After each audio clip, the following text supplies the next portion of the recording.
नमस्कार। आइए बात करते हैं सबसे पहले आपकी कनिष्ठ उंगली की। कनिष्ठ उंगली ज्ञान की उंगली और यहाँ पर सूर्य के पहले पर्व तक इसकी लंबाई नहीं पहुँची है। जब इस प्रकार की उंगली होती है जो यहाँ तक लंबाई तक नहीं पहुँचती है तो ऐसा व्यक्ति अपने जीवन के बड़े फैसलों में कुछ अनियमितता, कुछ ऐसी जल्दबाजी करता है जिसके कारण व्यक्ति को नुकसान हो जाता है। साथ ही साथ जब ये टावर यहाँ इतना पूरा लंबा ना हो तो ऐसे व्यक्तियों के अंदर वहम जैसी स्थिति भी पैदा होती हैं, क्योंकि यहाँ जो समानता उंगलियों की है उसके अनुसार इस बात को मैं बोल रहा हूँ। अब बात करते हैं, यहाँ पर आपकी याददाश्त अच्छी है। यहाँ पर बात करता हूँ आपकी सूर्य की उंगली की। सूर्य की उंगली यश की उंगली और यहाँ बृहस्पति की उंगली से यहाँ अगर देखें तो इसकी लंबाई बहुत अच्छी है। यानी कुल मिलाकर के ऐसे व्यक्ति के जीवन का जो उत्तरार्ध होता है उसमें वो बहुत कुछ अच्छी संपन्नता प्राप्त करता है। तो यहाँ अपने जीवन में उत्तरार्ध में ज़्यादा तरक्की प्राप्त करना। बात करते हैं इसके बाद में आपकी इस उंगली के साथ शनि की उंगली का चिपका होने का फल। जब इस तरीके से उंगली आपस में मिली हुई होती हैं तो ये इस बात को दर्शाती हैं कि व्यक्ति अपने परिवार की बहुत प्रेम करता है, साथ ही साथ माता पिता की सेवा करता है, बहन भाइयों से भी अपनी तरफ से किसी प्रकार का विद्वेष नहीं करता, कोई लड़ाई झगड़ा नहीं करता। बात करता हूँ शनि की उंगली की। शनि की उंगली और शनि की उंगली पर यहाँ पर यदि देखें तो अनुकूलता के साथ में, यानी कुल मिलाकर के शारीरिक श्रम न होकर के मानसिक श्रम के साथ ऐसा व्यक्ति अपने जीवन में धन को प्राप्त करता है। कोई भी बहुत बड़ी रोग बीमारी का यहाँ पर मौजूद कहीं से भी मुझे नहीं मिला है। अब बात करता हूँ यहाँ पर आपके बृहस्पति के पर्व की उंगली की। यहाँ बृहस्पति की ये उंगली और इसके बीच में छोटा सा यहाँ एक छिद्र, यानी कुल मिलाकर के खुले हाथ का व्यक्ति होता है, नहीं भी होता है तो किसी न किसी कारण की वजह से व्यक्ति का धन खर्च होता रहता है। तो यहाँ बृहस्पति की उंगली अपने आप में ईश्वर के प्रति आस्था को दर्शाने वाली, अच्छा ज्ञान है व्यक्ति के अंदर, छोटे बड़े सभी लोगों को साथ लेकर के चलता है। चारों के चारों उंगलियों पर अभी तक कहीं पर मुझे कोई रोग का निशान नहीं मिला है, यानी कि ना बुध का रोग है, ना सूर्य का रोग है, ना ही अभी कोई हड्डियों का रोग नज़र आया और ना ही कोई अभी खान पान का। तो कुल मिलाकर यहाँ से रोग नहीं नज़र आया। अब बात करते हैं बुध पर्व की। बुध का पर्व ज्ञान का पर्व और यहाँ पर 3 रेखाओं का संतुलन से खड़ा होना अनिवार्य होता है। संतुलन से खड़ा होने का फल ये हो जाता है कि संतान में पुत्र सुख जरूर होता है, साथ ही साथ संतान रेखाएं तो आपके हाथ के अंदर हैं, लेकिन कई बार देखने में आता है कि जब इस तरह का क्रॉस हो जाता है तो संतान के सुख में पुत्र होता भी नहीं है, ऐसा भी देखने में आता है। तो यहाँ कुल मिलाकर धन की अनुकूलता तो जीवन के अंतिम छोर तक इनके पास में बनी हुई है। अब बात करूँगा यहाँ सूर्य के पर्व की। सूर्य का पर्व यश का पर्व होता है और यश के पर्व पर यहाँ खड़ी हुई ये रेखाएँ, यहाँ इस प्रकार की रेखाएँ जब व्यक्ति के हाथ में मिल जाती हैं तो व्यक्ति राज्य सरकार अच्छे सेक्टर के अंदर जॉब करता है और अच्छी खासी अपने जीवन में उन्नति को प्राप्त करता है। यहाँ एक छोटे तिल, अगर मैं बात करूँ यहाँ पे एक छोटी सी मछली ये है एक इसी तरह से, तो ये और इसके ऊपर एक काला सा तिल है छोटा सा।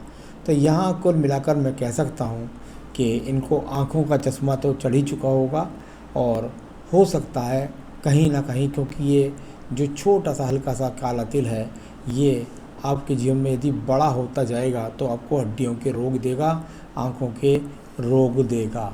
तो यहाँ छोटा सा तिल है, कोई बहुत बड़ा बीमारी का संकेत ये भी नहीं है। अब बात करूँगा इसके बाद आपके धन के पर्व ही, धन का पर्व और यहाँ अनुकूल रेखाएँ, यानी कुल मिलाकर के आपके जीवन के अंदर 55 वर्ष के बाद से लेकर अंत समय तक धन की बहुत अच्छी खासी हैसियत आपकी है। तो धन की अनुकूलता लगातार आपके पास में बनी रहेगी। बृहस्पति का पर्व यहाँ पर ज्ञान के पर्व के साथ साथ बृहस्पति के पर्व को जब हम देखते हैं तो ये इस बार को दर्शाते वाली रेखा है। व्यक्ति के जीवन के अंदर आपको तो एक मछली जैसा भी लग सकता है यहाँ पर, लेकिन जो रेखाओं का यहाँ पर मुझे चरण दिखाई देता है इस हिसाब से व्यक्ति के पास में संपत्ति 2 से 3 हो सकती हैं। साथ ही साथ बुद्धि की बहुत अच्छी तीव्रता है, कोई भी ज्ञान की कमी नहीं है। दान पुण्य में भी बढ़ चढ़ कर भाग लेते हैं। आइए हृदय रेखा की बात कर लेते हैं। हृदय रेखा और हृदय रेखा पर 56 यानी 56वां वर्ष आपका लगभग बैठेगा इस जगह पर जा कर के। यहाँ ये जगह आपकी 56वां वर्ष है। थोड़ी रेखा मोटी है, जब यहाँ पर थोड़ी मोटी रेखा है तो ऐसी रेखा, ऐसा चिन्ह कुछ भी नहीं है जिससे मैं आपको ये कह सकूं कि आपके जीवन के अंदर कोई बहुत बड़ी ऐसी आफत आने वाली है जिससे आपको कोई बहुत रोग, आपको कुछ नुकसान पहुंचा सकता है। ऐसा कहीं से कहीं तक भी नहीं है। हाँ, क्योंकि ये मोटी रेखा है तो ये आपको हॉस्पिटलाइजेशन में इसने आपको पहुंचाया हुआ है, इस वजह से ऐसा समझ लीजिए। पर हृदय रोग मुझे कोई बहुत बड़ा यहाँ पर नज़र नहीं आता। कोलेस्ट्रॉल हो सकता है, शुगर हो सकता है, तो उसका थोड़ा सा आपको ध्यान रखना है। तो कोलेस्ट्रॉल और शुगर का संकेत मुझे यहाँ पर मिला। तो ये कोई आजकल के ज़माने में कोई बड़ी बीमारी नहीं है, इनकी दवाई हो जाती है, आदमी ठीक भी हो जाता है। अब बात करते हैं यहाँ आपके मंगल रेखा। शनि के बाद में, हाँ बिल्कुल, मंगल रेखा की बात कर लेता हूँ। यहाँ मंगल रेखा है, अभी हाथ के अंदर काफ़ी गहरी तो नहीं है, लेकिन इस प्रकार की रेखाएं जब व्यक्ति के हाथ में होती हैं तो व्यक्ति अपने कार्यों को स्वयं अपने हाथ से करता रहता है। यानी कुल मिलाकर के नीचे मैंने आपकी वीडियो में देखी थी तो काफ़ी गहरी गहरी रेखाएं नीचे तक थी, यानी कि कार्य करने की क्षमता, आलसी प्रवृत्ति का व्यक्ति नहीं है। चलिए, इसके बाद मैं बात करूँगा आपकी सीधा द्वितीय मंगल पर्व की। द्वितीय मंगल पर्व, यहाँ पर किसी भी प्रकार का मुझे कोई भी रोग का चिन्ह, यानी कि उसका मुकदमे का, झगड़े का, झंझट का, कचहरी का, वो कोई चिन्ह मुझको यहाँ पर नहीं मिला। अब बात करूँगा आपकी बुद्धि रेखा की। बुद्धि रेखा और एकदम ढलवा बुद्धि रेखा का होना अच्छा नहीं कहलाता। बुद्धि रेखा यहाँ से निकल कर के और यहाँ जा कर के और इस तरीके से आपकी जब वीडियो में दिखता था तो लास्ट में जा कर के आपकी मस्तिष्क रेखा पर वो एक दीप बना रही है। ये दीप जब हाँ आपके हाथ के अंदर बनता है तो ये दीप बहुत ख़राब दीप है। क्यों ख़राब है कि जहाँ आपकी जीवन का 56 आ चुका है वहाँ से ये दीप आगे के लिए बना हुआ है। और ये दीप जब बना हुआ होता है तो आदमी शरीर से बीमार नहीं होता, आदमी मस्तिष्क से बीमार होता है।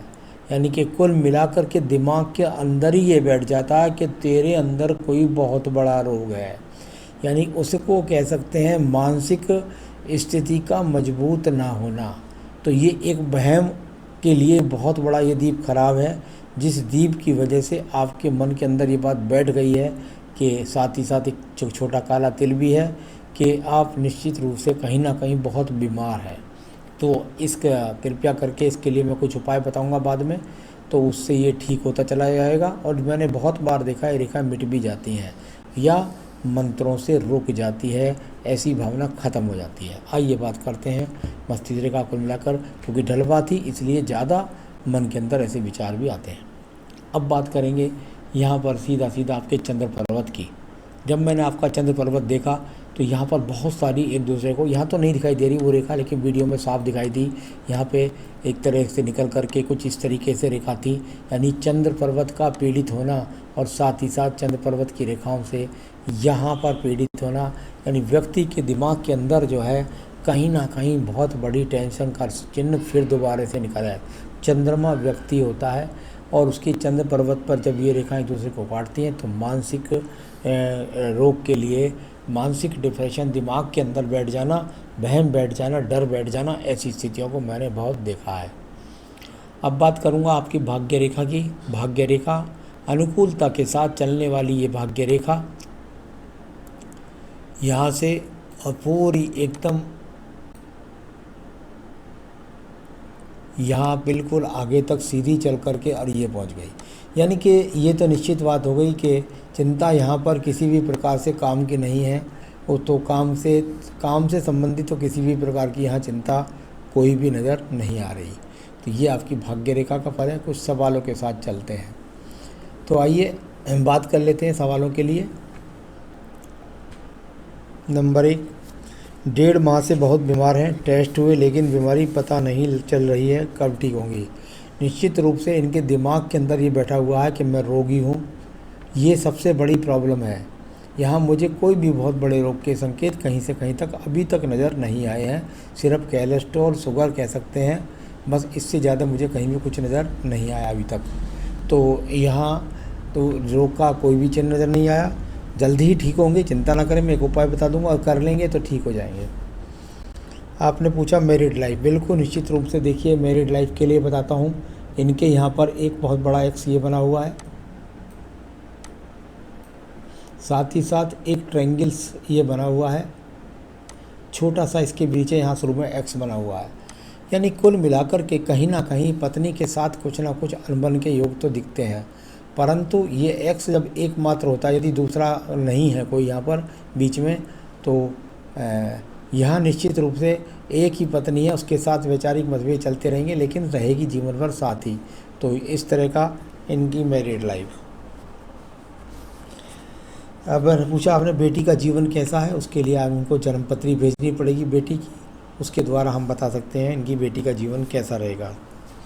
ऑफिशियल लाइफ और ट्रांसफ़र की आप बात कर रहे हैं, यहाँ पर जब मैं देख रहा हूँ तो चंद्र पर्वत से काफ़ी रेखाओं का संगम था, और कुल मिलाकर के अभी तो यहाँ मुझे अगर देखता हूँ तो अभी मुझे कोई टीसीबी ट्रांसफ़र का योग यहाँ पर नज़र नहीं आ रहा है। अभी जल्दी में कोई चिन्ह यहाँ पर ऐसा नहीं बना हुआ जिसके अनुसार मैं कह सकूँ कि आपको जल्दी में कोई ट्रांसफ़र का योग है। तो कुल मिलाकर के आपकी जो जीवन शैली है, आपकी जो नौकरी है, वो सुचारू रूप से चलती रहेगी। अभी कोई ट्रांसफ़र का योग मुझे यहाँ पर नज़र नहीं आ रहा। एक हल्का सा यहाँ से, ये आपकी उम्र है यहाँ 52 के बाद यहाँ से हल्की सी नहीं, अभी कुछ नज़र नहीं आ रहा। तो मैंने काफ़ी देख लिया, अभी कहीं नज़र नहीं आ रहा। क्या पड़ोसी नुकसान पहुँचा पाएंगे? पड़ोसी नुकसान पहुँचाने के लिए सबसे पहले क्या देखा जाता है? क्या मंगल पर्वत पर कोई झगड़े झंझट का चिन्ह है? हाँ है, छोटा सा ये काला बिंदु है, इधर भी छोटा सा काला बिंदु मिला। तो ये अपने आप में पड़ोसी नुकसान तो नहीं पाएंगे, लेकिन हाँ लगता है कि पड़ोस से झगड़ा झंझट है, तो कोई नुकसान पहुंचाने वाला संकेत यहाँ पर नहीं है। फ्यूचर लाइफ अच्छी है, धन के हिसाब से, सेहत के हिसाब से बड़ा दीप है, आगे तक भी बना हुआ है। तो बिल्कुल आपको स्वयं को जीतना पड़ेगा, जो मैं मंत्र जो मैं पूजा पाठ बताने वाला हूँ उनके द्वारा, तब वो ठीक हो पाएगी।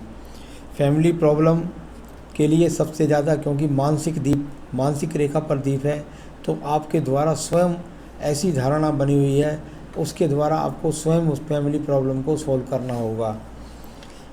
तो चलिए, ये आपकी बताया। इसके बाद मैं बात करता हूँ मंगल रेखा की। मंगल रेखा जो कवच का काम करती है, वो आपके पास में जीवन के 32 वर्ष से लेकर के, और ये जीवन के लगभग 55 वर्ष तक आपके पास है। इसके बाद में दोबारा दूसरी एक और रेखा आई है, वो भी लगभग 65 वर्ष तक आपका साथ दे रही है। यानी मंगल रेखा कवच का काम करती है, जो आपको मुसीबतों से निकाल कर ले जाती हैं। तो यहाँ शुक्र पर्व है, ये शुक्र पर्व पर दो काले चिन्ह हैं। ये पत्नी के लिए, पत्नी से झगड़े झंझट, संपत्ति विवाद, या कुल मिलाकर के मन का भटकाव, इस तरह के लिए, और या पुरुषों की जो रोग होते हैं, जैसे आप गदूद के रोग कर सकते हैं, इस तरह के रोगों के लिए ये इस तरह के सिंबल यहाँ पर हैं। साथ ही साथ जो है अपने आप में थोड़ा सा मन पर आकर्षण पर भी अपना नियंत्रण रखना होगा। तो कुल मिलाकर के ये जो अपने आप में अच्छे चिन्ह नहीं हैं, ये रोगों के लिए भी जाने जाते हैं, साथ के साथ पत्नी के साथ संबंधों में खराबी के लिए भी जाने जाते हैं। तो ये अपने आप में दूषित चिन्ह है। इसका थोड़ा आपको शुक्र पर्व शुगर का भी इन्वॉल्वमेंट करती है, तो शुगर को आपको नियंत्रण में रखना होगा। अब बात हो गई इसके बाद में आपकी आयु रेखा की। आयु रेखा बिल्कुल निश्चित रूप से एक बहुत मजबूती के साथ में अभी हाथ के अंदर यहाँ 75 वर्ष की आयु रेखा पूरी मजबूती के साथ बनी हुई है। आगे भी ये रेखाएं बढ़ती रहती हैं, किसी भी प्रकार चिंता करने की कोई आवश्यकता नहीं है। तो सारी रेखाओं के बारे में, पर्वों के बारे में बताया। अब मैं बताने वाला हूँ आपको वो उपाय जिसके द्वारा इनके जीवन के अंदर निश्चित रूप से इनको निश्चित रूप से आराम मिलेगा अपने रोग से, और ये बिल्कुल डॉक्टरी देखरेख से बाहर आ जाएंगे। तो चलिए उसके लिए क्या करें। इनको रोज़ाना अपनी पूजा के अंदर देवी कवच, दुर्गा सप्तशती में देवी कवच होता है, उसे लेटे लेटे पढ़ सकते हैं। साथ ही साथ दुर्गा सप्तशती का यदि लेटे नहीं पढ़ें तो सुबह शाम, अगर इस समय पढ़ने की स्थिति ना हो तो लेटे लेटे इनको फ़ोन के द्वारा ये देवी कवच सुबह शाम, हो सके तो 3 संध्याओं में पढ़ें, सुबह दोपहर और शाम सुने। तो ऐसा अगर पढ़ना है तो सुबह शाम अपनी दोनों समय की पूजा में पढ़ें देवी कवच। एक बात और, इनके सामने एक चिट लगा दीजिए। दुर्गा सप्तशती के अंदर दुर्गा सप्तशती के अंदर एक मंत्र होता है रोगनाशन मंत्र, हम उसको लिख करके आपके पास पहुंचा देंगे। तो रोगनाशन मंत्र के इनको कहिए कि रोज़ाना कम से कम कई माला का जाप भी इस समय करेंगे। जिस समय 1.25 लाख माला जाप स्वयं जप लेंगे, पंडितों के द्वारा नहीं, स्वयं जप लेंगे, तो उसके बाद कभी भी पढ़ सकते हैं उसका मंत्र का जाप। कभी भी गिनती करते रहिए या मत करिए, सारे दिन करिए या माला से करिए, लेकिन करिए। तो रोगनाशन मंत्र मैं लिख दूंगा, उसके मंत्र का जाप का माला ज़्यादा से ज़्यादा करें। फिर देखिए आपके जीवन से रोग भी भग जाएगा, आपके जीवन की सारी सुख सुविधाएं आपको प्राप्त होंगी, दुख कोसों दूर रहेगा। महामृत्युंजय मंत्र का जाप भी कर सकते हैं। इनके नाम से घर वाले भी रोगनाशन मंत्र का माला का जाप करें। बस ऐसा संकल्प कर लें स्वयं से कि हे प्रभु परमपिता परमेश्वर, हम ये मंत्र जो पढ़ रहे हैं वो अपने चाचा के लिए, पिता के लिए, किसी के लिए पढ़ रहे हैं, और वो उस मंत्र को, रोगनाशन मंत्र को पढ़ें और कहें ये जितने मंत्र हम पढ़ रहे हैं ये सब हमारे चाचा को या पिता को इनको लगें। बस ऐसा संकल्प करके लगातार पढ़ें आप भी, और तो देखिए इनके अद्भुत लाभ होगा इनको। बस इतना करिए, जीवन में सुखी रहिए। साथ ही साथ एक बेहतरीन सा मूंगा इस उंगली के अंदर तांबे में इनको पहनना है, जो इनको किसी भी अगर कोई ऊपरी हवा है कुछ है तो वो भी भगाएगी मंत्र, और साथ के साथ ये मूंगा। तो कुल मिलाकर इनको बेहतरीन मूंगा पहनना है, और कोई भी इनको कोई भी रत्न नहीं पहनना है। बेहतरीन मूंगा आप चाहें तो हमारे से मंगवा सकते हैं, हम तांबे में मिलाकर आपके एड्रेस तक पहुंचा सकते हैं। नमस्कार।